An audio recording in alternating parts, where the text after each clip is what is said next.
Farcaster 101 is an educational series brought to you by GM Farcaster in partnership with Snickerdoodle, building off of their State of Farcaster report, which you can access at Snickerdoodle.com. This 12-part series introduces all aspects of the Farcaster ecosystem and helps you get started building your social graph and brand on Farcaster.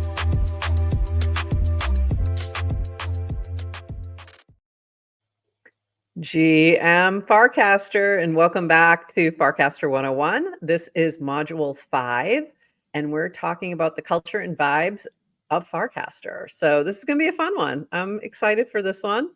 I'm excited for them all, but this one in particular, I think, is going to be a little extra fun. Adrian, don't you think so? I think so, right? So you're here with Adrian and Nounish Prof. I should have introduced ourselves again. But I think this one's going to be fun. And here we go. So we're going to talk about what is culture, kind of give a background of like what we mean when we're talking about culture, founder curated culture, Scenius, impact of crypto culture, and builder energy. And if you have not watched modules 1 through 4 and you're really new to Farcaster and you're like brand spanking new and don't know what we're talking about, I would step back to those. If you've been hanging out in Farcaster for a while, but want to understand a little bit more about the culture and sort of how it was built, then this is for you. So jump in. And Adrian, so when we talk about what is culture, like what do we mean by that? Yeah, so everything we've talked about so far has been all about like the technology behind Farcaster. What we talked about, what is Farcaster, Farcaster frames. This about culture is a much softer topic. I think it's really interesting. So there is no written definition of this is what the Farcaster culture is. So when we talk about culture, it's really all of like the unwritten rules and of how anything gets done or how people communicate or the things that people like, the things that people don't. It's sometimes hard to articulate. It's hard to put a finger on. It also evolves over time. So it's really all kind of the soft practices and kind of how things are done within the Farcaster world, how things are successful. So the reason we want to talk about culture is because understanding the Farcaster culture and what makes Farcaster culture unique will really help you be successful in Farcaster, or if you don't understand it, maybe fall on your face. We don't want that. We don't want that for you. We don't want that for you. And I love the idea that, you know, culture does evolve. So what was true 2 years ago on Farcaster may not still hold, because as the platform scales, things change, new people come in and have their own impact on the culture. And we're seeing that constantly. So although we're going to talk a little bit about sort of the bedrock foundation and things that you can still see today, there's always going to be new impacts that are coming in. And the other point of like culture is learned, and that's why we're here to like talk about it, because it is learned. It is something that you either dive into or you impact and change, one or the other. And our culture has been, you know, the Farcaster culture has been curated by the founders. The founders are the ones who have brought on the initial group of folks who started using the platform. So the Farcaster founders are Dan Romero and Varun Shressen. And I know I'm butchering that last name. Sorry, Varun. We just call you V. And they curated this early culture of Farcaster via invitation, because it was not open to everyone for the first year and a half, I think. 2 years even? 2 years, might even be 2 years. I think it was a while. It was founded in 2020 and only became permissionless, which means you didn't need a personal invite from the founders in October of 2023. Wow. So so some time. Yeah, there was some time where you had to get an invitation. And a lot of those invitations went out to those who were building, who were devs, who were building things within the crypto space, because the two founders come from Coinbase. So they were at Coinbase for about 10 years almost, I think, and then went on to found Farcaster after leaving Coinbase. So Adrian, like, I know you have an interesting story of like how you came on to Farcaster and what your experience was there. So can you share that? Yeah, well, the way Dan kind of curated that early audience before Farcaster went permissionless was, look, in the first probably year or so, he was onboarding his friends, his personal network. And then maybe went out to his maybe Twitter following, and he was doing one-on-one calls with people to onboard them. Like, it was literally holding people's hands. And then the next phase, he kind of would put it out there to a more public audience and say, hey, if people want an invite to Farcaster, send me a DM and tell me what you're building. And that was kind of the gate. It wasn't tell me who you know. It wasn't tell me where you work. So it wasn't kind of credential based. It wasn't status based. It was just, what are you building? And I think that made for a very, very unique culture within Farcaster, because when I joined Farcaster, first of all, I was interested in crypto. I was not already heavily in crypto. I didn't know anybody. I just DM'd him and I said, hey, Dan, these are the blogs I'm writing. By the way, I also wasn't a developer. He was primarily, I thought, looking for people who are building, like as a developer in crypto. I had done a lot of blogging. And one of the things I thought was unique was like it wasn't just developers that were early on. It was like anyone building anything. Like, that definition of builder was pretty broad. So if you were an artist or a writer or a musician or just a founder, just kind of anyone who was building something, then he let you in. So that early audience tended to be people who were all identified as a builder. And I think that really that focus on builder and culture really set the early values, I'd say, of the community, which tend to be like, if you're a builder, you tend to have more of a positive sum mindset. You tend to be more generous with other builders. You tend to understand that building is really hard. Being in the arena is really hard.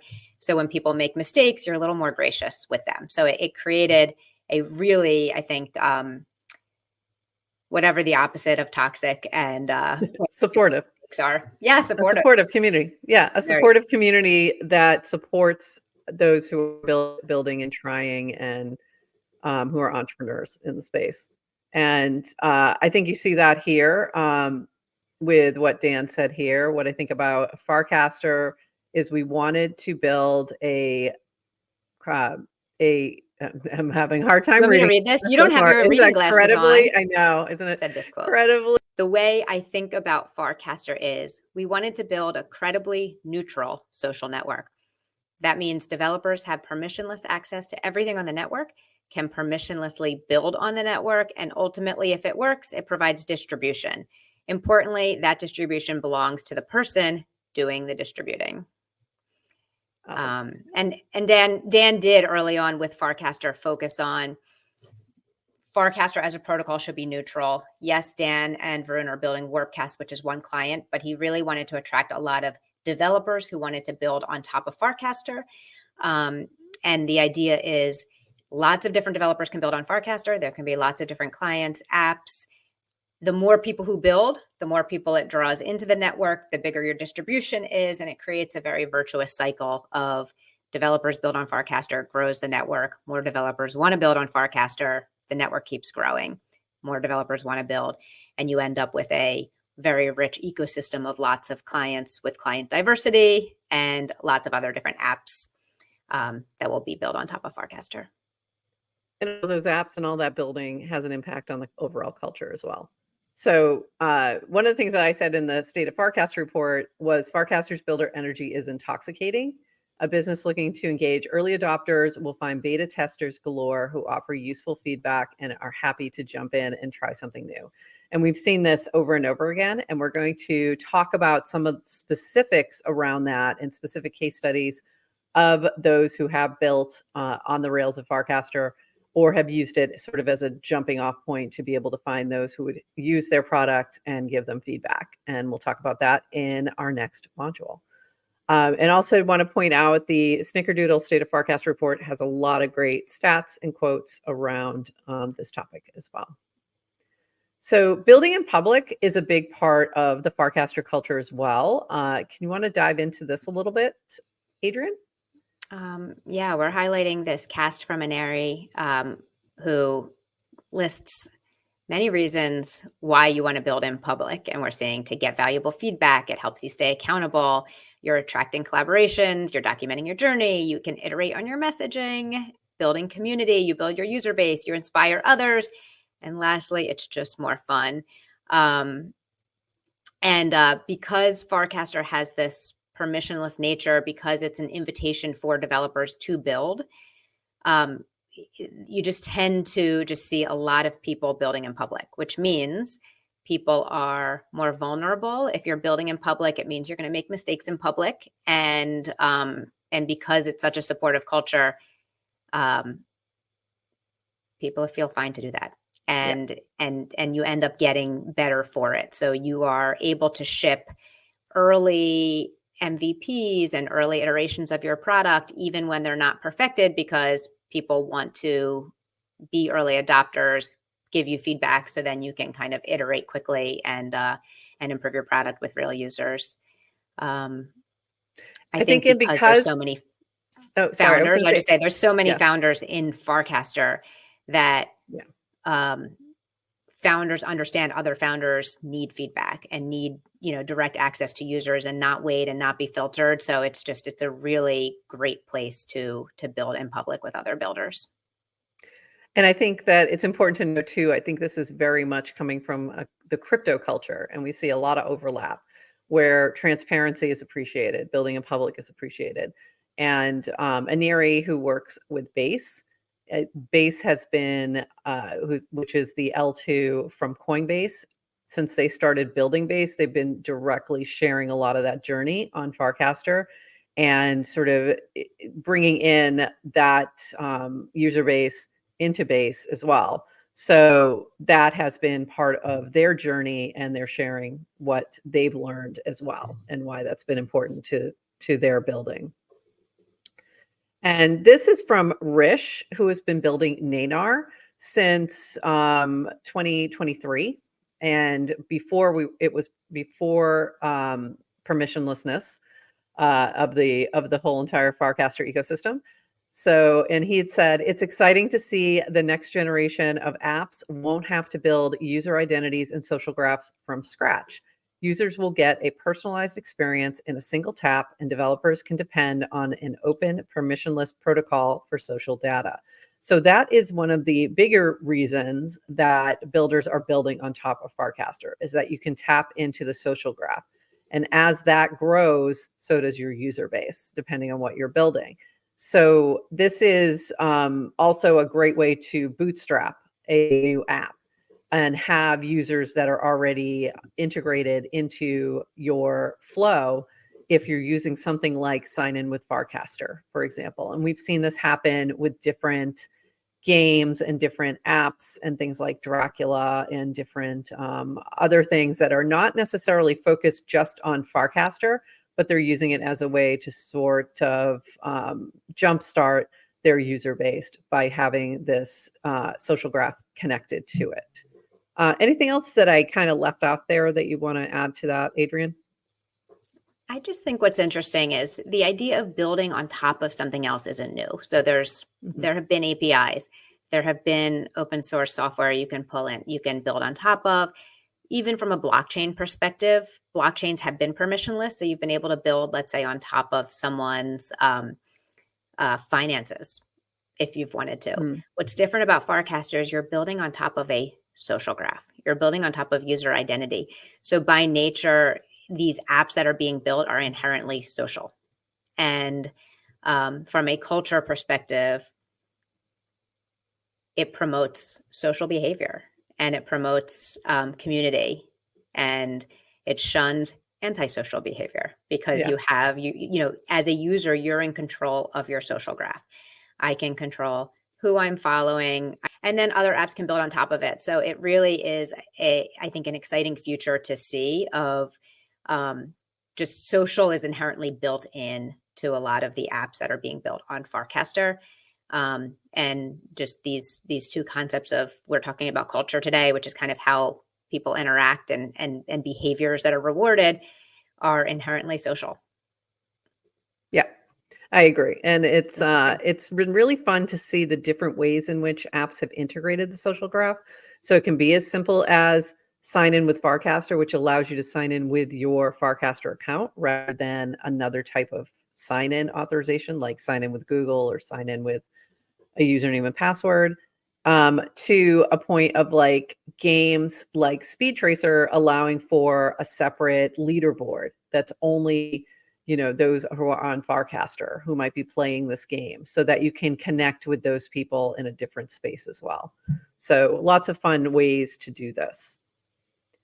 And this brings us to the scenius. And this is a concept that you've sort of, dove into and shared at the first FarCon, which was a early gathering IRL of Farcaster folks.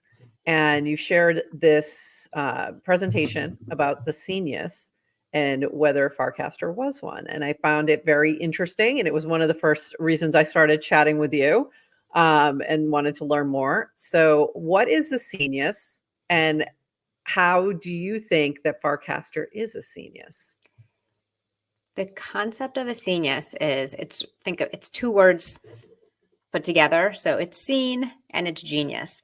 And the idea is it's the form of genius. It's a collective form of genius, communal genius, if you will, that kind of comes out of a scene. So the term was coined by Brian Eno about, I think, like the 70s British rock scene. And he kind of noticed, it's like, why is there's this incredibly explosion of talent and creativity happening? And it's within a scene. I notice I am, like that different artists were bouncing, we're helping each other become more creative. And why was it all in one location? Why is Silicon Valley? Why did so much of software and tech come out of Silicon Valley? It's because it was a scene. And early days of Farcaster was very much like that. It was this small scene of lots of developers building on top of Farcaster protocol. And within a scene, there's a bunch of different characteristics that you'll see within a scenius. And one of them is that ideas move really fast within a scene. So people are very quick to share ideas and tools. So I'm not building over here, making an invention and keeping it to myself, similar to building in public, which we talked about. I'm going to build something. And as soon as this works, whether it's a new technique, a new tool, a new culture, whatever, I'm going to share it with the scene, and everybody else starts using it and takes it and kind of builds on it.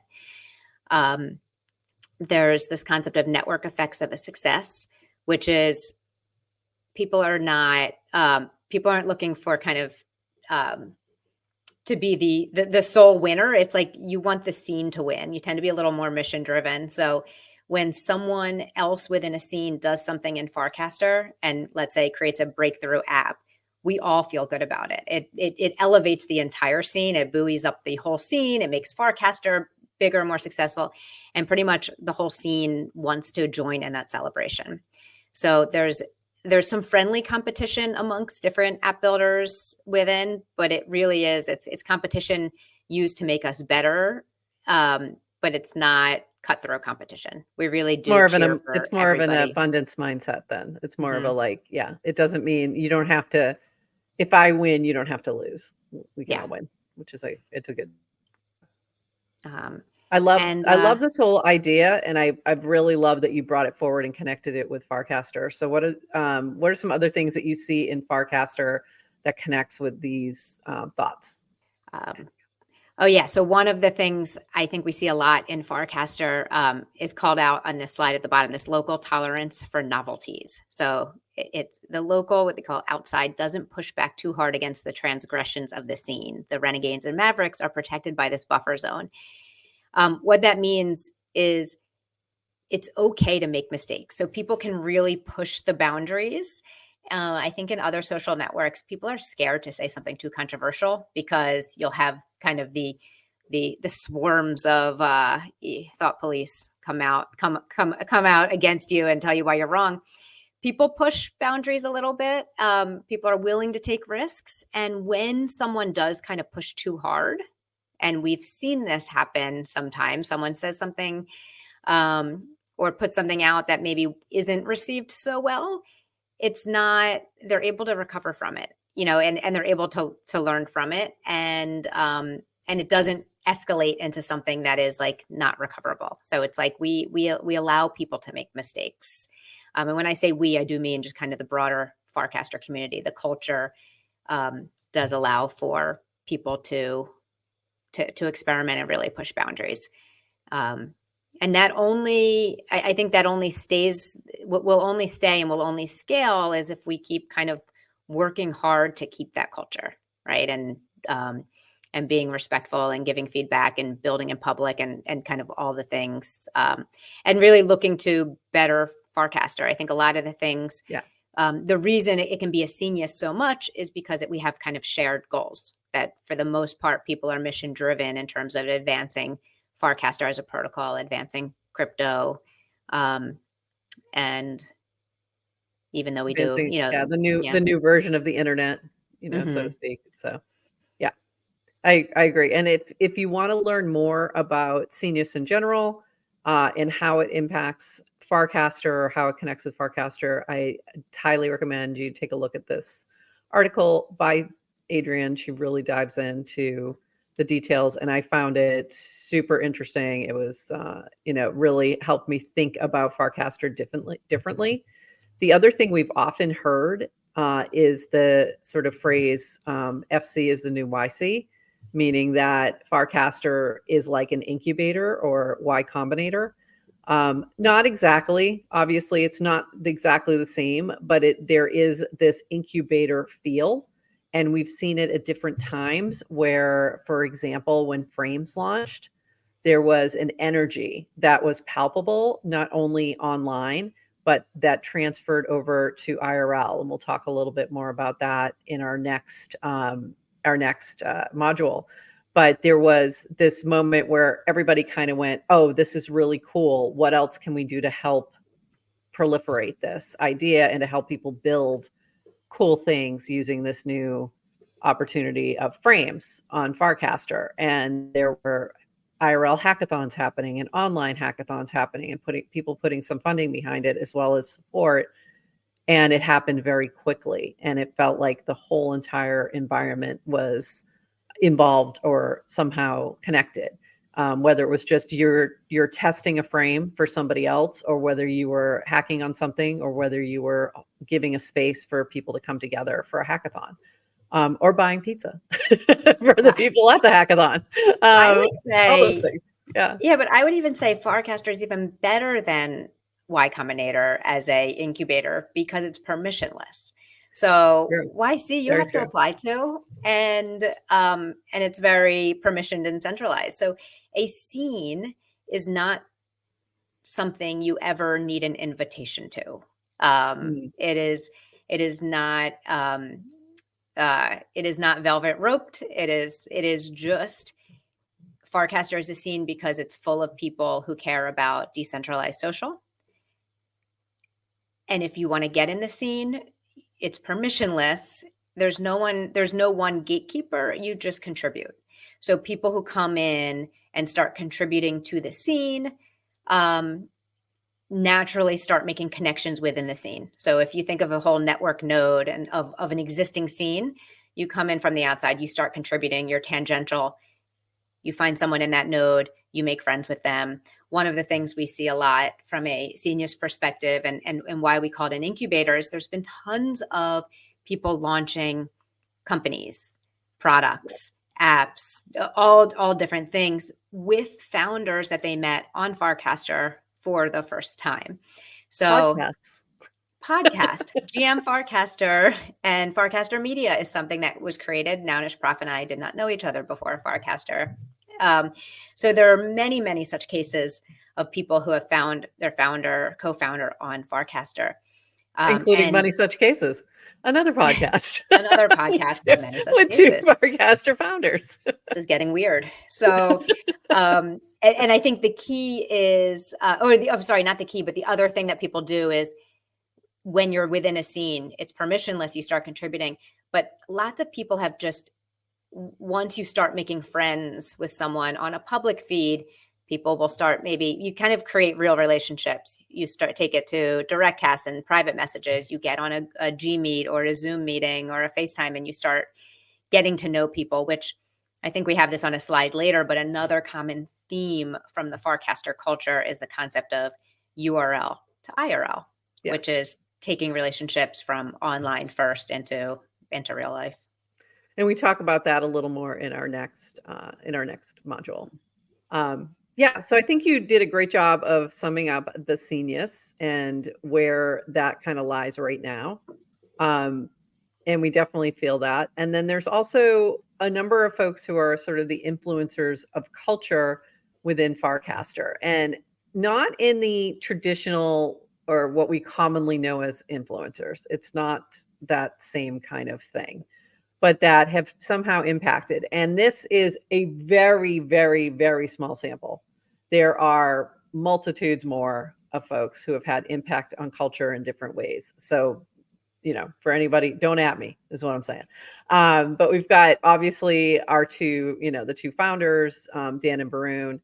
And then you have sort of the, I'm going to say it, Coinbase Mafia. The folks who used to work with them at Coinbase were sort of the early invitees and have had an impact on the culture. And that includes Jesse Pollock, who is still at Coinbase, but also is the founder of Base. And that L2 has been a huge impact and connected well with Farcaster. Jacob from Zora is another one. And that has also had a huge impact on Farcaster and vice versa, with Zora being the first platform where you could mint an NFT through a frame directly on Farcaster, for example. Rish, who we've talked about before, who launched Nanar, which is a platform, a suite of tools, really, that can help any builder create something on the Farcaster rails. Linda, who we're going to talk about in our next module a little bit more, who was at Coinbase and then moved on to create her own fund, and then launched Bountycaster. And that has grown tremendously. And we'll talk more about that in our next module. And then we have Vitalik, who obviously, wasn't necessarily somebody coming from Coinbase or friends with Dan, but came through in a different way because of his dedication to decentralization and anything built on sort of Ethereum rails, if you will. So he has, for a while, been pretty integrated into Farcaster, especially early on when it was very small. It was, he produced a lot of some of the most interesting content that was coming in and still does. But there was even a moment in time where people were upset that he was on Farcaster more than Twitter and wasn't sharing as much on Twitter, and even got Elon Musk's attention with why did he leave? And he didn't really leave, but he just was spending a lot more time in the Farcaster ecosystem. And then we move on to a few other folks who have had impact, who didn't necessarily come from that early ecosystem, but have had a strong impact of their own on Farcaster, like Ted and Nonlinear and Cameron.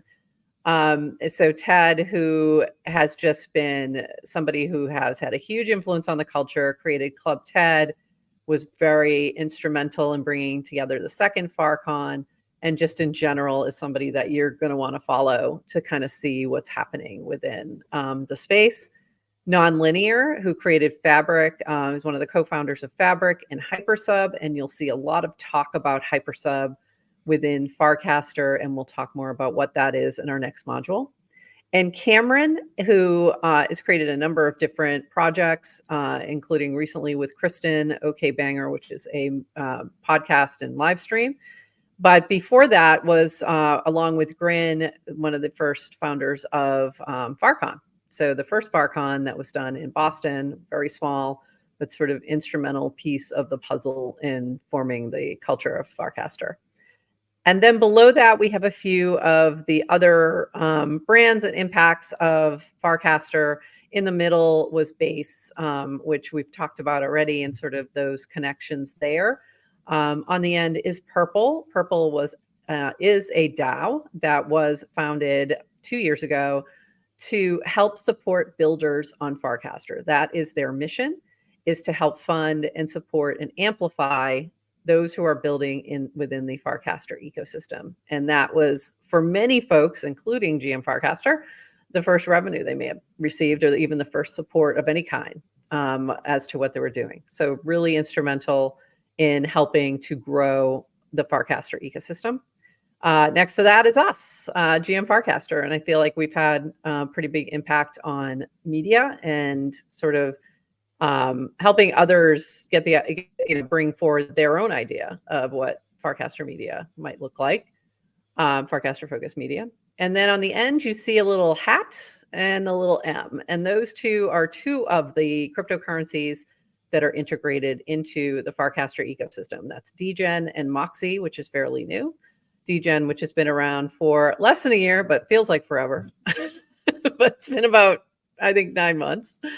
And we'll talk more about both of those in our next, in module 7 and 8, when we talk about cryptocurrencies. Adrian, anything you want to add that I may have left out in terms of some of these influencers of culture? Yes, of course. So it just occurred to me, we're talking about Moxie and DGen, which are, and we are going to be in later modules talking about different cryptocurrencies. A question that comes up a few times is, does Farcaster have a token? Does Farcaster have a native token? When will Farcaster issue a native token? The answer to all those questions are no, no, never. Farcaster does not have a token, has no intention to release a token. I'd say the native token of Farcaster is Ethereum, is or Ether. The currency within Warpcast is Warps. What that has done, which is one, allowed other people to create tokens within the network. So DGen and Moxie are both permissionless tokens, and there's some other ones as well. They're both ERC20s, to be specific. So when we talk about Warps, Warps is an in-app only currency, but it does not have value outside of the Warpcast. But these other tokens are actually ERC20s that are traded on a blockchain. Yeah. So and then, so tying back to the big theme of this module, which is culture, because there is no intention of releasing a Farcaster token, I would say it doesn't mean there aren't people here who try to speculate. However, it's largely not a very speculative community. It's not, I'd say it veers more towards, if you're familiar with the Chris Dixon analogy of the blockchain as a casino versus blockchain as a computer, it tends to be more computer founder, builder focused people than speculative casino. I'm only here for a future airdrop. Yeah, but we do see some of those folks as well. And you're welcome, but just be careful, DYOR, because there's always going to be that piece of it. But it is definitely a little different than what you might see in other environments. Great. Yeah. That's great additions. And I'll just say, I'm laughing because as we're going through influencers of culture, all we see are PFPs. And that's part of the culture. When you jump into Farcaster and you start, you will start to really get to know people by their PFP.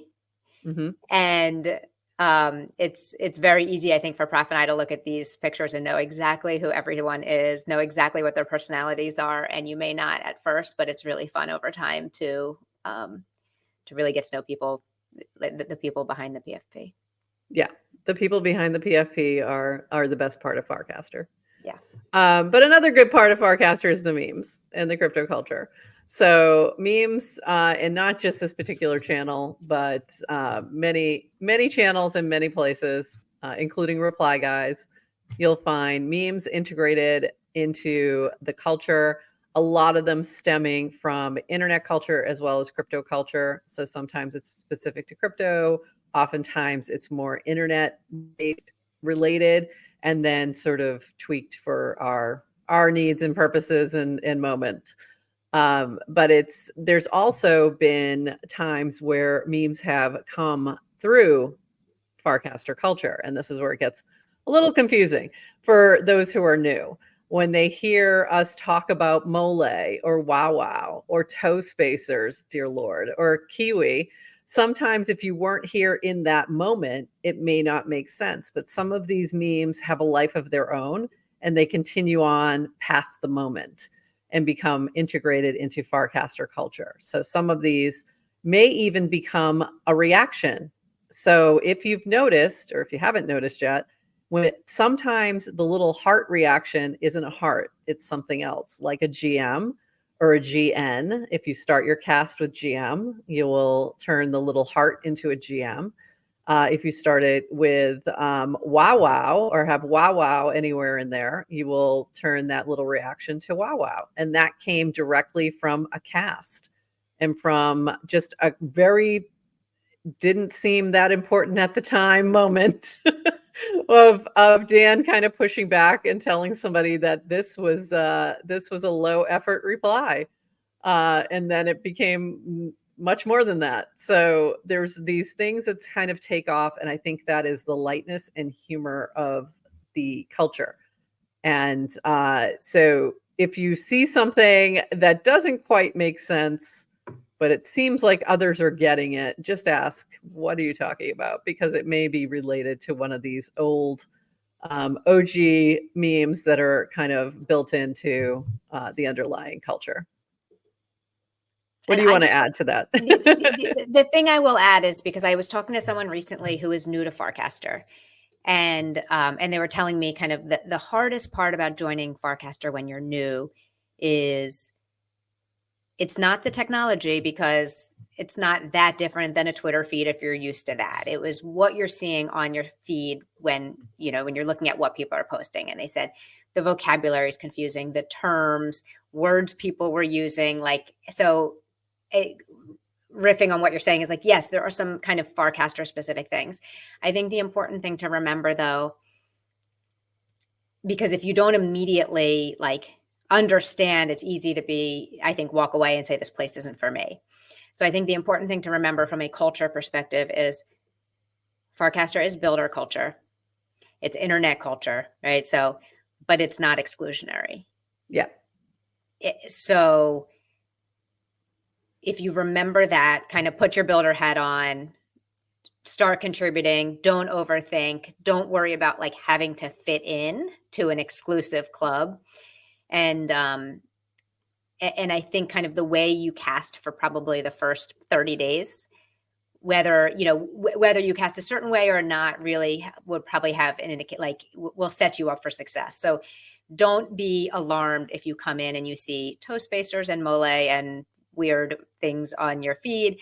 In our next module, we're going to go into, I think, a little more details and give you a little more advice on how to approach Farcaster when you're early on, in terms of how do you fit in with the culture. But don't be alarmed. Yeah, don't be alarmed, and also don't be afraid to ask. Especially, you can always tag Adrian or I in a cast if there's something that you're confused about. But also, just asking publicly and generally, you will usually find a kind-hearted soul who will answer that question for you.